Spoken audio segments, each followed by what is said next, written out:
That journey has changed quite a bit over the last, call it 15 years. And right now we're living in what I would call as a little bit of a back to the future kind of moment, Yeah. where back in my P&G days, there was TV and there was billboards and there was magazine advertising, and that was kind of how you connected with consumers. And you shot one TV ad a year, and that was kind of it, right?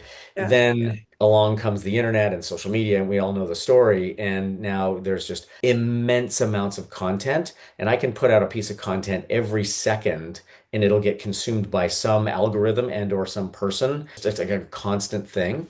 Yeah. And what we've kind of lived through as that transition was happening, it was very inexpensive to connect with consumers at scale.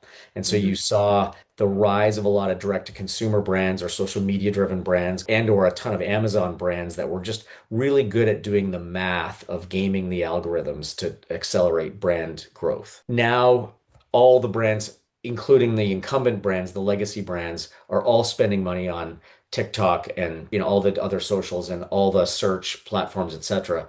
And so the advertising prices have come up and the ROI has come down. And so it's harder for young brands to make that leap, right? And it's Hmm. nowadays, like in 2026, probably for the last 3 or 4 years, it's been really, really difficult for indie brands to do that.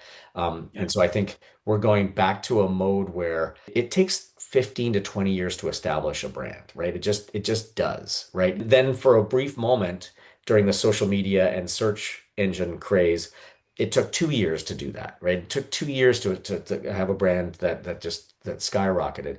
And I think now that it's so expensive on those platforms, we're going back to it takes years, it takes decades to build a brand.